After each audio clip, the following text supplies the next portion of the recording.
নমস্কার বন্ধুরা, সৌরভ ক্লাসরুমে সকলকে স্বাগত। আবারও অনেক দিন পর নিয়ে এলাম একটি রচনা, বাংলার কুটির শিল্প। তো চলুন বন্ধুরা, দেরি না করে শুরু করা যাক। বাংলার কুটির শিল্প। ভূমিকা: ঘরে বসে যেসব শিল্প পরিচালনা করা হয় সেগুলোকে বলে কুটির শিল্প। কুটির শিল্প অল্প মূলধন এবং অল্প লোক নিয়ে চালনা করা যায়। যন্ত্র সভ্যতার আগে আমাদের দেশে কুটির শিল্পই ছিল একমাত্র শিল্পজাত দ্রব্যের উৎপাদনের মাধ্যম। নেক্সট প্যারা আসি, বাংলার কুটির শিল্প। এককালে আমাদের দেশ কুটির শিল্পের জন্য ছিল খুবই উন্নত ও প্রসিদ্ধ।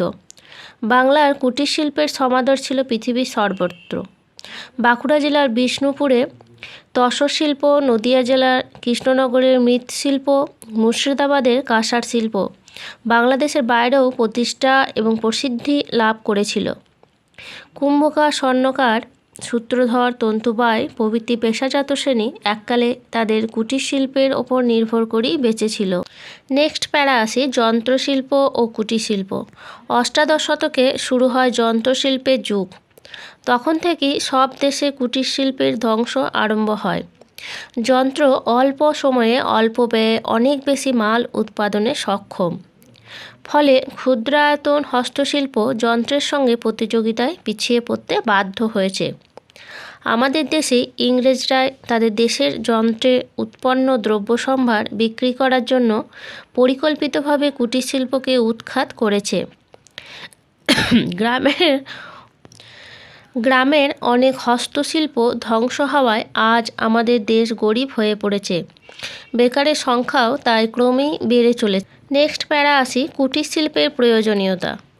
আমাদের ভারতবর্ষ এখনও কৃষির ওপর নির্ভরশীল, কিন্তু বিভিন্ন কারণে শুধু কৃষির ওপর নির্ভর করে লোকের সংসার চলছে না। দিনের পর দিন এইসব কৃষক ভূমিহীন বেকারে পরিণত হচ্ছে। গ্রামীণ অর্থনীতি ভেঙে পড়ায় সারা দেশে শিল্পেরও অগ্রগতি বাধা পাচ্ছে। যন্ত্রের যুগেও একথা আজ অস্বীকার করার উপায় নেই। এখনও এমন অনেক বস্তু আছে যা কুটির শিল্পের মাধ্যমে করাই যুক্তিযুক্ত। তবে এর জন্য চাই প্রথম এবং প্রধান সরকারি উদ্যোগ। পিতল, কাঁসার বাসন, মাদুর, পাটি, কাঠের আসবাবপত্র, মাটির পুতুল, সূচিশিল্প প্রভৃতি কুটির শিল্প যদি সরকারি সাহায্য পায় তবে তার দ্বারা লক্ষ লক্ষ লোকের জীবিকার সমাধান হতে পারে। নেক্সট সবশেষে আসি আমরা উপসংহারে। তো কুটির শিল্পর উপসংহারে আমরা আসছি। উপসংহার: এখনও শিল্পকার্যের এমন অনেক দিক আছে যা মেশিনের সাহায্যে তৈরি করা কোনো প্রকারেই সম্ভব নয়। এইসব শিল্প সমবায় ভিত্তিতে গড়ে তোলা যায়।